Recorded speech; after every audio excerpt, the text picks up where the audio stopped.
Scene start. Int. A military office day.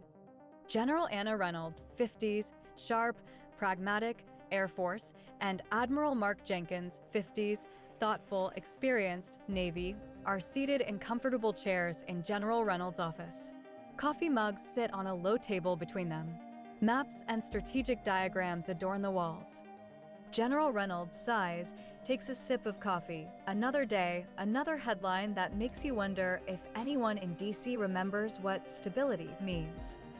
Admiral Jenkins, tell me about it, Anna. It feels less like governance and more like a continuous, high-stakes reality show, especially with the rhetoric heating up again around the elections. General Reynolds' rhetoric is one thing, Mark. Legislation is another. I'm looking at some of these proposed bills, and frankly, they're concerning. The latest push for increased border enforcement, coupled with the rhetoric from the last administration, it's a potent mix. Admiral Jenkins, you're thinking of the previous administration's approach to immigration? The zero-tolerance policies, the expedited deportations? General Reynolds, exactly. And the echoes in some of the current proposals. I remember the discussions we had internally then about how some of those policies, while framed as national security measures, had unintended consequences, especially regarding human trafficking. Admiral Jenkins unintended? Or perhaps, in some cases, a convenient blind spot. When you create an environment of extreme fear and desperation, you inherently empower those who prey on vulnerability. General Reynolds, precisely. I'm thinking about the way the Trump administration's policies, like separating families at the border, or even the rhetoric that dehumanized migrants, created a perfect storm. It stripped people of their legal protections, pushed them further into the shadows. Admiral Jenkins, which, as we've seen countless times in conflict zones and humanitarian crises, is fertile ground for traffickers. When individuals lack legal recourse, when their very presence is criminalized, they become commodities. General Reynolds, it's a chilling parallel, isn't it? We spend our careers fighting against regimes that exploit their populations, that strip away human dignity and agency. And then you see policies, enacted under the guise of national security or economic protection, that bear a disturbing resemblance to the conditions that allow trafficking to flourish. The fear, the lack of legal standing, the desperation for survival. Admiral Jenkins, I wouldn't go so far as to say there was a deliberate intent to foster human trafficking.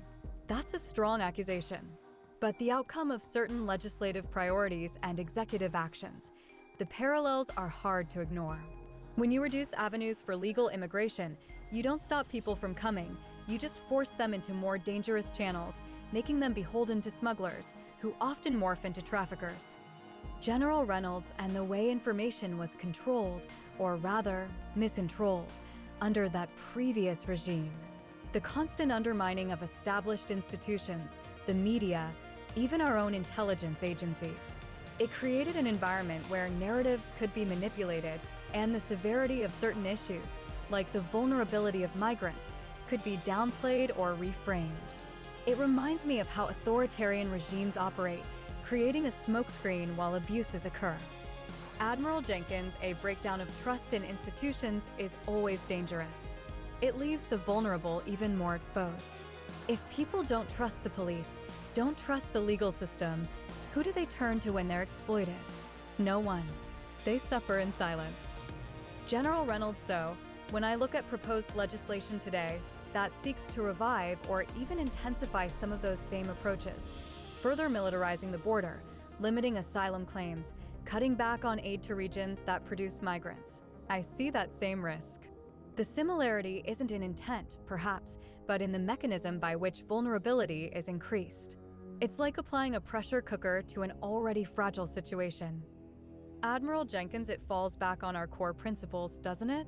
Protecting the innocent, upholding human dignity, even in the face of complex geopolitical challenges. When those principles are eroded, even by domestic policy, we all feel the ripple effects. General Reynolds, indeed. Our job isn't just about defending borders, Mark. It's about defending the values those borders are supposed to protect. And sometimes, the threats to those values come from within, through legislation that, however well-intentioned on the surface, can create conditions ripe for exploitation. We need to be vigilant, not just on the battlefield, but in the policy debates right here at home. Admiral Jenkins here. Another cup of coffee, Anna? Looks like we've got more vigilance ahead. General Reynolds always.